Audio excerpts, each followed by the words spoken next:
Voy a hacer lo mismo que suelo hacer, pero esta vez no voy a utilizar un texto de referencia, sino que siempre he tenido ganas de hablar de esta obra de la artista Doris Salcedo llamada Fragmentos. Haré lo de siempre, voy a intentar exponerla lo mejor posible y ver qué puedo sacar de ahí. Intentaré pues analizar sus cuestiones estéticas, pero no me voy a detener tanto en eso, sino más que todo en esa política que está ahí ofuscada o subliminal en la obra, que creo yo que la tiene, y esta podría ser una de las primeras tesis que intentaré defender. A esta obra la precede una ideología. Y pues, esto no está mal, pues no quiero aquí tampoco atacar a nadie. Es difícil pues que uno como artista no esté haciendo, no esté operando, no esté poniendo en función pues a una ideología, una postura política. Es muy difícil.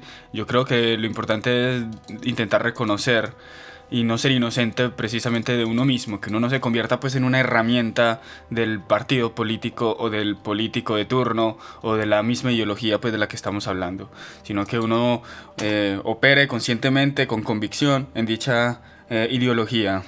Eso pues me parecería lo mejor en este caso, porque como digo, es difícil eliminar la ideología completamente de las operaciones.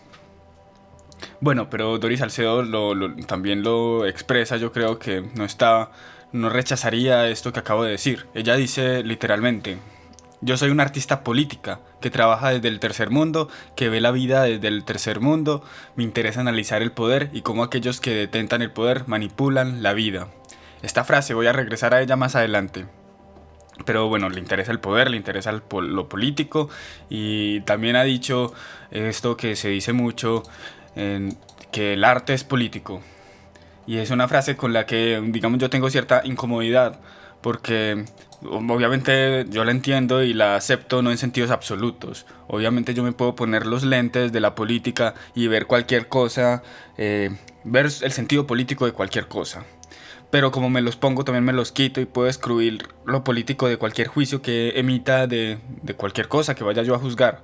Entonces, obviamente no es absoluta esta identificación del arte con la política. El arte determina lo político, pero también es determinado por ello, ¿cierto? Así podría yo resumir y aprobar dicha frase.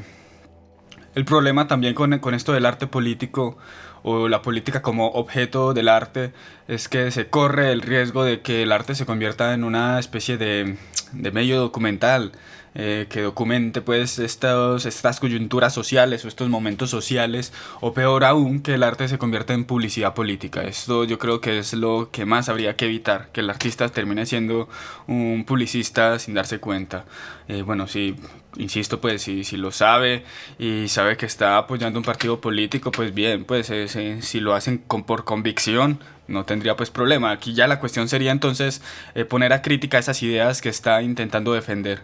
Y obviamente eso se puede hacer, ya no necesito del arte para hacerlo, haré uso de la filosofía, yo qué sé, de la dialéctica, y esas ideas habría que ponerlas entonces en cuestionamiento, cosa que pienso pues hacer aquí en esta pequeña exposición, que ojalá pues que no me alargue mucho y que sea más bien pequeña. Bueno, entonces el primer dato o lo primero que me gustaría señalar, un elemento pues interesante de esta obra, es que con lo que uno se encuentra primeramente es con yo lo llamo una estética anulada, porque el material de trabajo ya estaba cargado de una visualidad bastante potente, ¿cierto? Bastante fuerte, y me refiero a las armas. No es lo mismo, por tanto, pintar con sangre a pintar con pintura normal. Entonces ya la sangre tiene su contenido. En este caso pues no es sangre, son las armas ya mencionadas, las cuales están aplanadas y están anuladas, están completamente censuradas, podríamos decir, o muteadas o pacificadas, ya están aplanadas, están homogeneizadas, están neutralizadas. Eso es precisamente, literalmente lo que ella hizo. Pero las armas, y esto es importante, las armas se tienen que conservar para que la obra tenga sentido, se conservan pero ya como relato. Para quien quizás no conozca la obra, y yo estoy aquí hablando de algo de lo cual están desenterados, trata pues básicamente como de un espacio donde presuntamente se harán exposiciones, exhibiciones, un espacio cuyo suelo es esto que he venido mencionando, ¿cierto? Unas placas de metal que fueron previamente armas. Pero la obra no termina ahí, es necesario precisamente lo que decía antes, el relato, y ese relato se cuenta es por medio del documental, de los documentales, de las entrevistas, por medio de la historia, ¿cierto? La obra es un momento histórico en el cual estas armas se pacificaron y fueron martilladas y aplanadas por las víctimas. Las víctimas aquí cumplen un papel pues importante, activo, performativo y demás. Dice Doris Salcedo: no se puede glorificar ni embellecer la violencia. Lo esencial que yo pongo es el silencio, el vacío y la ausencia. Esos son los legados de la guerra. Hay en Doris Salcedo, por tanto, este rechazo, como bien dice ella, esta glorificación de lo violento, embellecimiento de lo violento, al monumento, que ya lo voy a trabajar bien, a la idea de monumento, como estos trofeos de triunfo tras una guerra. Aquí está pues lo contrario, eso ya lo que hace es crear precisamente un espacio vacío de ausencia. Esto me recuerda mucho a la escuela de Frankfurt. Adorno, por ejemplo, esta frase de Adorno famosa de Prismas, crítica de la cultura y la sociedad, donde Adorno dice que escribir poesía después de Auschwitz es un acto de barbarie. Obviamente Adorno aquí no se refiere a cualquier tipo de poesía y como que dejemos de escribir poesías para siempre, sino que es ese modo de representar producto también de un modo de conocer y de concebir y de construir una política, una sociedad, una idea totalizadora, así lo entiendo yo, una idea totalizadora la cual no totaliza completamente el mundo, siempre hay residuos, hay cosas que sobran y esas cosas que sobran serían las víctimas, ¿cierto? Serían esos desposeídos, estas víctimas de Auschwitz, del Holocausto y demás. Adorno dice en este mismo ensayo: el procedimiento inmanente toma en serio el principio de que lo falso no es la ideología en sí, sino su pretensión de concordar con la realidad. Cualquier ideología la realidad es inconmensurable, mejor dicho, ¿cierto? Es imposible agotarla. Siempre va a faltar algo, siempre va a sobrar algo. Y ese intento de llevar que una razón instrumentalice pues a la sociedad mediante una de estas ideologías, por lo general va a ser un fracaso y va a terminar pues mal, o por lo menos va a dejar muchas víctimas en el camino. Esto pues también me parece mucho a Walter Benjamin cuando él habla que la historia es contada por los ganadores y bueno, intenta también poner el énfasis, el foco en aquellos derrotados de la historia, en aquellos que la historia ha dejado pues atrás. Ya Walter Benjamin hablará de un mesianismo casi que redentor. Es como que esto solo puede ser solucionado por medios sagrados, por medios divinos, por medios trascendentales, como que aquí el hombre no puede hacer nada para salvar este mierdero. Pero bueno, yo lo que vengo a sostener también es que es imposible también salirse de las ideologías, ¿cierto? Uno siempre está como en una esfera ideológica y esa esfera ideológica pretende ser más neutra, ¿cierto? Pretende absorberse las otras esferas. Y aquí sigo un poco a Carl Smith en este concepto de lo político y que él dice: se tiene la esperanza de que sobre la base de un nuevo centro de gravedad pueda hallarse un mínimo de coincidencia y de premisas comunes que pueda garantizar seguridad, evidencia, entendimiento y paz. Se trataría entonces de encontrar aquello en lo que todos quepamos, ¿cierto? En lo que todos estemos de acuerdo, que nos compete a todos. Un ejemplo pues que da histórico Carl Smith es, por ejemplo, cuando se abandonan las discusiones o las precisiones teológicas, porque descubrimos que realmente esto nos está separando y nos está llevando a las guerras. Entonces, bueno, cambiemos la teología por algo que nos una a todos, por el humanismo, por ejemplo, ¿no? Todos somos seres humanos, ¿quién va a estar en contra de la humanidad? Obviamente la humanidad también tendrá sus futuras teologías y sobre esas futuras teologías se van a llevar nuevas guerras, nuevas disputas. Y yo creo que más o menos en esto estamos actualmente. Dice Carl Smith: una y otra vez, el recién alcanzado terreno neutral se vuelve nuevamente campo de batalla y hace necesario buscar nuevas esferas de neutralidad. Desde mi esfera, desde la esfera en donde yo creo haber solucionado el gran problema de la humanidad, probablemente no contemple estas disonancias futuras. Y eso pues me parece un acto de poco pensamiento crítico hacia uno mismo, cosa que yo pregonaría un poco más. Nadie está montado aquí en un Monte Carmelo viendo a los seres humanos equivocarse y errar como si uno ya alcanzó la iluminación. Y aquí recuerdo a Gaitán: quien decía en este manifiesto del unirismo: no somos únicamente el cerebro que estudia el fenómeno, somos el fenómeno mismo que tiene que verse de sus propios recursos para seguir victorioso. Somos el fenómeno mismo, estamos aquí inmersos luchando contra los demás. Estamos en una biocenosis y ya esto lo desarrollaré más adelante. Bueno, entonces siguiendo con Doris Salcedo. Hay en Doris Salcedo un claro antimilitarismo, un claro pacifismo. Y no tiene pues tampoco que exaltar al militar, obviamente no, ella como artista pues exaltará lo que quiera. Insisto pues que aquí voy a atender a estas frases que exceden pues a la obra de arte y ya empieza a cruzar el campo de lo político. Dice Doris Salcedo, por ejemplo, en una de sus entrevistas: fuimos capaces de desarmar a un ejército solo con el diálogo. Esta frase me parece equívoca por muchos lados, ya voy a decir por qué. También dice: eso demuestra que la guerra es innecesaria. Cierto, bueno, ¿por qué me parece falsa y errónea esta frase? Porque no fue solo con el diálogo. El problema es que para dialogar o para negociar uno necesita hacerlo, uno lo quiere hacer precisamente con aquel que es mejor a uno o igual a uno, precisamente para ahorrarse pleitos. Uno dialoga, negocia con aquel que está al nivel de uno. Y la guerra lo que hizo fue nivelarnos o por lo menos ponernos en una situación de amenaza constante. Y eso solo fue posible con la guerra. Si el gobierno colombiano quiso dialogar, por ejemplo, con un Pablo Escobar, eso fue porque Pablo Escobar ya había puesto bombas y ya había sido una amenaza. Tristemente, pues estoy intentando aquí ser realista. Obviamente el diálogo muy bonito y todo, pero esto que está diciendo me parece que está muy erróneo. Es como no entender el orden de los acontecimientos. Primero fue la guerra, primero fue el desmadre y ya después como, hey, bueno, solucionemos esto por otro camino.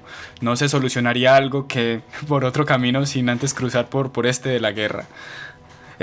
Un ejemplo muy sencillo: si se tratara en vez de un ejército inmenso como las FARC, una banda de 5 pelagatos, pues el Estado mandará a 30 soldados, acabarán con ellos. ¿Y cuál diálogo? No, pues cumplan la ley del Estado. También hay una visión demasiado facilona de lo que es la guerra. También regresando a Carl Smith, que nos dice que precisamente hay un maniqueísmo, ¿cierto? El Estado que no está en guerra es un Estado que está en paz, ¿cierto? Él se pelea con esta idea tan simple. Él dirá que entre la guerra y la paz pueden haber una especie de situación intermedia. O mejor dicho, la guerra es más grande de lo que creemos. Hay una guerra total que será esta guerra ya con armas, ya con todos los recursos militares a la mano disponibles. Pero previo a ese momento cúlmine, ya había una situación de hostilidad, una situación de riñas, de conflictos, ya sea por el área política, el área geopolítica, el área diplomática, la publicidad o la economía. La economía yo creo que es el mejor ejemplo, pues los bloqueos o los negocios con otros. Es que estamos en estados, el statu quo de la geopolítica no es la paz.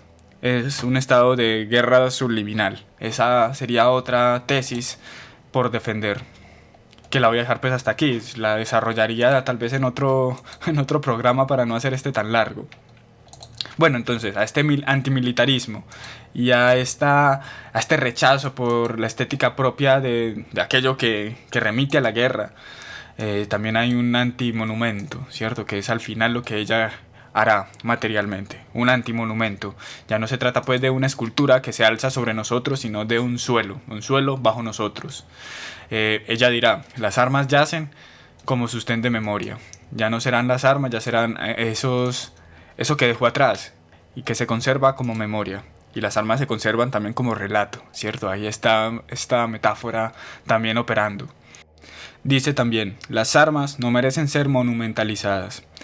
El monumento es una verticalidad, el monumento habla de jerarquía, el monumento habla de metarrelato, de gran relato, aquí siguiendo a Lyotard, mientras que el antimonumento de ella es un plano inmanencia, una horizontalidad en donde hay una heterogeneidad o unos fragmentos, ¿cierto? Aquí me parece que este título de la obra también remite a esta visión de la historia propia como del ya mencionado Lyotard, la historia como una especie de caleidoscopio, no como una linealidad contada precisamente por estas grandes victorias, sino como estas microhistorias que no se contaron, que no fueron contados ni por los victoriosos, sino que son de todas las gentes, de todos los pueblos, de todas estas minorías. Y por eso se habla de de fragmentos, también remitiendo a la misma Colombia, que vendría siendo una cosa fragmentada, una cosa que carece de programa, como decía Gaitán, ¿no? Cuando él hace la diferencia entre programa y plataforma, la plataforma es la fuerza actuante, pero la fuerza actuante en virtud de esa dirección que es dada por el programa. Colombia no tiene dirección. Colombia es una discusión eterna en ese mismo plano homogéneo, horizontal. Precisamente no hay nada arriba a que apelar, solo estamos mirándonos las caras, cada uno toma su dirección y a ver quién gana en esta dialéctica eterna. También remite mucho esto a el rizoma de Deleuze, ¿no? El rizoma también es algo pues plano, lleno de conexiones, que crece de forma amorfa y que carece pues de algún tipo de jerarquía o de centro. Igual que Colombia, carecemos de centro, básicamente ya estamos cada quien por su lado y cada tribu por su lado. Bueno, voy a hacer una comparación un tanto maliciosa entre esta obra de fragmentos con una catedral hecha por Putin, en una catedral rusa, la catedral principal de las Fuerzas Armadas rusas, cuyo motivo es conmemorar y glorificar la victoria del ejército soviético ante los nazis. Y yo creo que actualmente los nazis, a pocas personas, o mejor dicho a ninguna persona directamente conozca que defienda el programa nazi, el programa del nacionalsocialismo, han quedado como los malos de la historia. Y la pregunta que yo haría aquí sería si es legítimo entonces hacer una guerra con todas las de la ley, con armas, misiles, tanques contra aquellos, o si hubiera sido mejor dialogar. Pero bueno, ¿por qué voy a hacer esta comparación? Porque hay algo demasiado similar con la obra de Dori Salcedo. Y bueno, claramente cosas muy, muy diferentes. Lo similar que es la construcción propia de la catedral, que fue hecha proveniente de la fusión de trofeos, armas y tanques que fueron confiscados a las fuerzas de Wehrmacht. Bueno, mientras los visitantes caminan por los pisos de la catedral, la intención es simbolizar el dar un golpe al enemigo fascista. El sentido es completamente diferente, pero el momento de hacerla fue similar, ¿es cierto? Es fundirlas, es neutralizar, es casi que insultar, pisotear las armas. Pero la gran diferencia es que en este caso son las armas del enemigo, del malo, de aquel que había que derrotar. ¿Por medio de qué? De otras armas. Mientras que en el caso pues, de Dori Salcedo es casi que la violencia abstracta representada en las mismas armas. Como que no importa que sean las armas de las FARC, las armas representan la guerra. La guerra entre las FARC y el gobierno. Obviamente ella no le va a pedir las armas al gobierno para que la dejen hacer su escultura, su trabajo. Y también por ello creo que Iván Márquez, este guerrillero, tampoco le gustó mucho la idea de esta obra porque lo veía como una especie de insulto, y claramente pues es que tiene motivos para verlo de esa forma. Otra de las grandes diferencias entre estas dos construcciones: una es vista la guerra como ¿medio de qué? De llegar a la paz. Es que esto lo he repetido muchas veces. La guerra no se quiere por sí misma. La guerra se quiere es para llegar a la paz. El objetivo de la guerra es la pacificación del otro, del enemigo. ¿Por medio de qué? Del derecho, de la ley. La ley aquí en este caso está casi que simbolizada por la iglesia, por la catedral, que ya una ley de carácter trascendental. Es esa ley que viene desde arriba, no desde abajo, como utilizando estas distinciones de ébola, pero que también las hace Bakunin, obviamente en sentido contrario. Bueno, es esta ley de carácter sagrado, el símbolo simbolizada en esta iglesia, construida pues con estas armas pacificadas del enemigo. En el caso de Dori Salcedo yo creo que va muy por el mismo lado. La diferencia, creo yo, es que la guerra se ve como fin. Y esto es precisamente por las discusiones del momento, las discusiones políticas, en las que se decía que, por ejemplo, el partido pues que estaba en contra de firmar los tratados de paz, que eran pues los uribistas, se decía pues que a ellos les beneficiaba la guerra para seguir legitimando su poder, porque ellos subieron ahí precisamente porque decidieron hacer la guerra a las FARC, y si había guerra, pues ellos seguían ahí en el poder. Aquí pues no voy a ni atacar ni a defender esto pertenece pues a las movidas políticas, pero es interesante, ¿cierto? Aquí la guerra como lo que venía diciendo, como si la guerra fuera el fin mismo.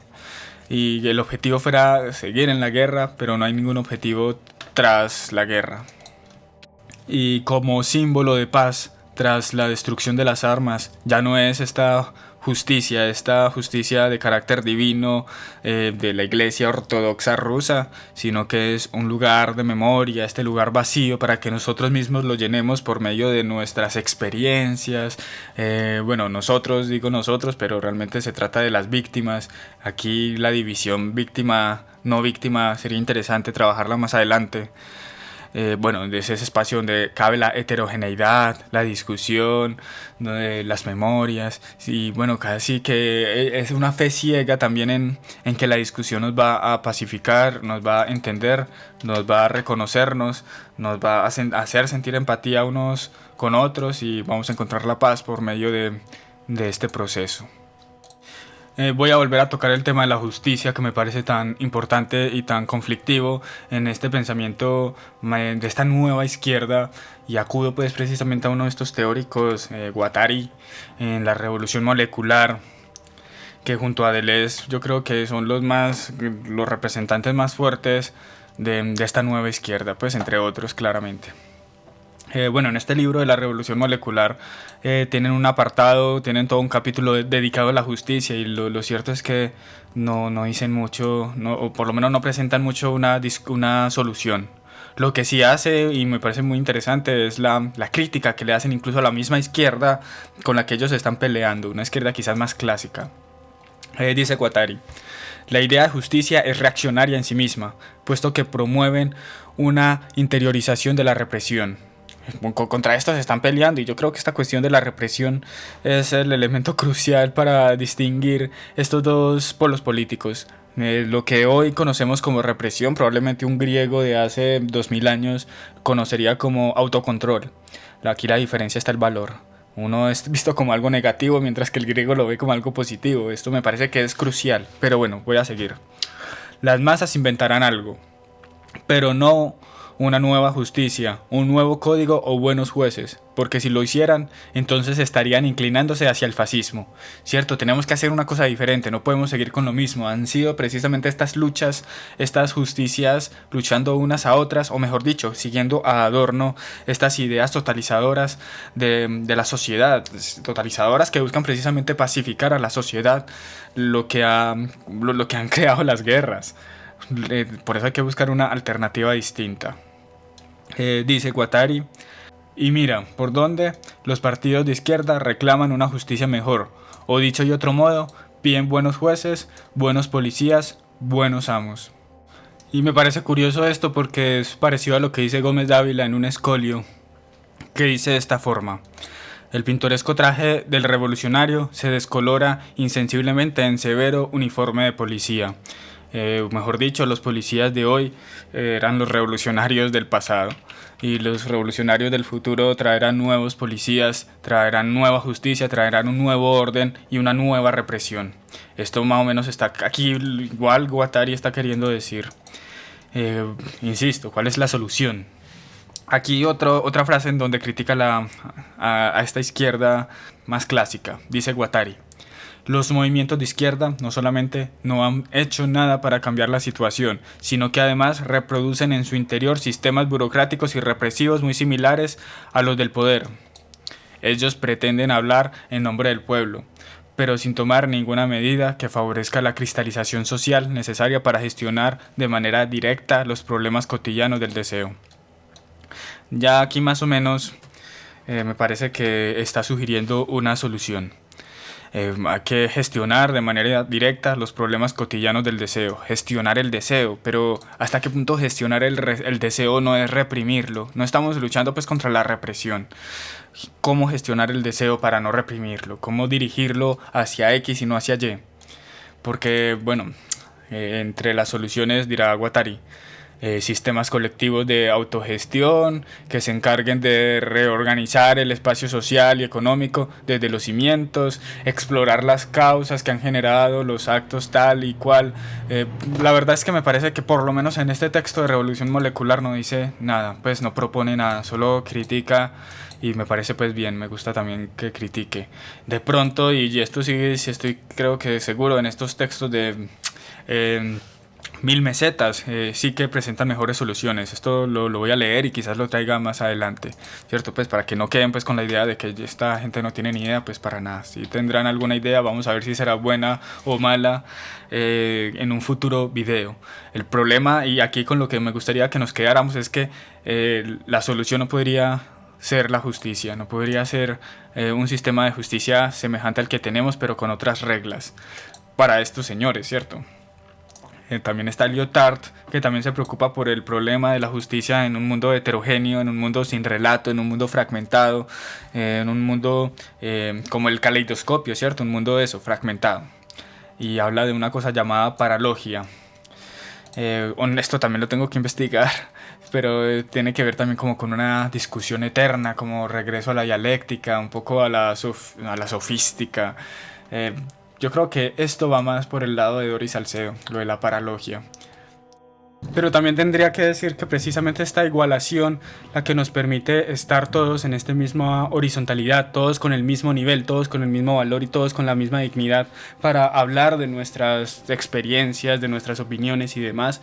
A esto le precede también una concepción ideológica y yo diría que incluso religiosa, una cuestión metafísica, y para ello voy a citar a alguien que se opone precisamente a esto, a uno de estos neopaganos raros de una nueva derecha, como Alain de Benoist en el texto Cristianismo y Comunismo dice: la doctrina cristiana implicaba una revolución social. En efecto, afirmaba por vez primera no que el alma existe, lo que no la hubiera hecho original, sino que todos poseen una idéntica al nacer. Los hombres de la cultura antigua, que sí nacían en una religión, eran por nacer en una patria. Tendían más bien a pensar que, al adoptar un comportamiento caracterizado por el rigor y el dominio sobre sí mismos, podría ocurrir que llegasen a forjarse un alma, pero que esta era una suerte sin duda reservada a los mejores. Yo ya había dicho una vez que este tema lo iba a dejar para un video propio, y la verdad es que quería utilizar este para comenzar con este tema, pero es que me distraje hablando de otras cosas y yo creo que mejor me dedico solo a hablar de esta disputa entre estos neopaganos como Ébola, como Alain de Benoist, versus, digamos, la teología de la liberación o René Girard, que, digamos, ya tienen una inclinación favorable hacia las víctimas, aquí similar a lo que ocurre con Doris Salcedo. Otro elemento aquí interesante del pensamiento que puede estar tras Doris Salcedo, aunque ni tan tras, porque ella misma en sus entrevistas lo comenta mucho, es esta preferencia por la figura de las víctimas como objeto de la obra, las víctimas y la tragedia tras la violencia. A mí esto pues como objeto de la producción artística me parece completamente legítimo y está pues muy bien, pero también creo que se oculta aquí una ideología, una postura política que puede llegar a ser a la larga negativa. Voy a intentar explicarme bien. Doris Salcedo dice: invito a crear no de espaldas a las víctimas, sino de caras a las víctimas. Que las víctimas formen una nueva realidad, y esta idea de formar una nueva realidad es análoga a lo que ella les puso a hacer en el proceso de la obra, que era martillar estas baldosas de metal. Esta producción, darle forma a la materia, es análogo a ese darle forma al país también. Las víctimas martillaron como acto catártico, dirá Doris Salcedo. Las víctimas le dieron forma al suelo. También llega a decir que silenciar a las víctimas es un crimen político. Esto es interesante. Durante muchos años nos hemos dado el lujo de no mirar hacia abajo, hacia las víctimas. El artista se convierte como en una especie de teólogo de las víctimas, un teólogo de la otredad, un mesías que nos viene a decir, a conectarnos con esa otra Colombia que ha sido la víctima, que ha sido opacada y ha sido ofuscada, ha sido como apartada, ha sido silenciada. Y me parece muy curioso porque regresamos a cuestiones súper teológicas. Dice Doris Salcedo: debemos poner fin a nuestra ignorancia intencional. Hemos sido muy crueles con respecto a la experiencia de las víctimas. No nos interesa lo que les pasó. Creo que si nos hubiera interesado de corazón lo que les ocurrió a las víctimas, tal vez el proceso de paz hubiera tenido mayor fuerza y se hubiera ganado el plebiscito. porque se desconoce su experiencia. Bueno, aquí ya se ve la influencia política que tiene precisamente esta visibilización de las víctimas. El problema es que la democracia aquí un poco empieza a adquirir otros matices distintos, porque ya no se trata de la mayoría, ¿no? Si a la mayoría no le importa una mierda, ¿es legítimo el voto de la mayoría entonces o no? Obviamente, pues es que ese es un gran problema de la democracia. Y ahí está la función precisamente de estos profetas de la autoridad, demostrarle al otro que usted no está solo en esta república, que usted tiene que votar en virtud de ese que sufre, de ese que está silenciado casi que por su culpa. Y aquí vamos a ver por qué, y está precisamente en lo que dice Doris Salcedo. Despreciamos a las víctimas, porque la mayoría proceden de zonas marginales. Eso es esencial para dejar el pasado atrás y poder imaginar un futuro decente, pero esa capacidad de imaginar ese futuro pasa por escuchar la experiencia de las víctimas. Hay que considerar siempre a las víctimas, y esto me parece aquí súper interesante, lo de despreciamos a las víctimas. Aquí ya nos está atacando, ya nos está culpabilizando. Dice también, no conmemorar las víctimas la hacen doblemente víctima. A los colombianos nos hace falta sentir vergüenza. Esa vergüenza debe ser sentida. Los artistas tenemos la responsabilidad de traer al presente esas vergüenzas. Y esto lo dice refiriéndose ya previamente a lo de la Alemania nazi con los judíos. Y bueno, es que me parece muy teológico, porque regresar a esta ética de la culpa, ¿cierto? Usted es culpable porque no está escuchando a estas personas, usted ha decidido ignorarlas interesadamente, hay una intencional ignorancia suya frente a las víctimas, usted debe sentir vergüenza por no prestarle atención a esto que está pasando y a esto que es problemático y que vota sin tener en cuenta el sufrimiento de estas personas. Usted actúa como si Cristo no se hubiera sacrificado en la cruz por usted para salvarlo de sus pecados, y sin tener consideración de ese Dios que vino a morir por culpa suya. Bueno, obviamente esto último lo digo de forma maliciosa. Y quisiera aclarar mi sarcasmo, porque es que no se trata de que estar en contra de las víctimas es estar a favor de los victimarios. Ese es un falso maniqueísmo al cual no se puede caer. Precisamente estar a favor de las víctimas nos trae con el problema de que vamos a generar nuevas víctimas en el acto de justicia. Las FARC, por ejemplo, o mejor dicho, digamos un ejército revolucionario guerrillero X, quizás actúe a favor de las víctimas, ¿no? En eso va su discurso. Ellos van a ayudar a las personas del campo, a los desplazados, ellos son el ejército del pueblo, pero a la final, en la guerra, ¿qué termina ocurriendo? Que se generan nuevas víctimas. O si el mismo Estado intenta implantar justicia, tiene que castigarlas también. Probablemente castigue a ese niño que obligaron a tomar las armas y que vivió 20 años en la guerrilla y que terminó en la cárcel toda su vida y fue víctima también de sus circunstancias, ¿cierto? Es muy difícil, es muy complicado solucionar este tema, y me parece que simplemente diciendo 2 o 3 frases bonitas y conmovedoras no se puede. Toca casi que hacer un estudio exhaustivo para entender lo que está pasando y para definir quién es y quién no es víctima, o quién es el victimario. Y no estoy dudando que, para que no se malentienda, que las personas que Doris Salcedo utiliza en su trabajo sean víctimas. Yo creo que claramente sí que lo son, y que deberían ser, insisto, ayudadas y reparadas. Pero para ello el Estado necesita fuerza para llegar a esas zonas en donde no puede, porque quizás son ocupadas por ejércitos, y necesita armas para poder llegar y poder pacificar al victimario, o en caso de que no se confíe en el Estado, los ejércitos revolucionarios que intentan ocupar su puesto también necesitarán armarse para poder destronar a Luis XVI y cortarle la cabeza en una guillotina, ocupar su puesto y entonces reparar a aquel pueblo víctima del despotismo.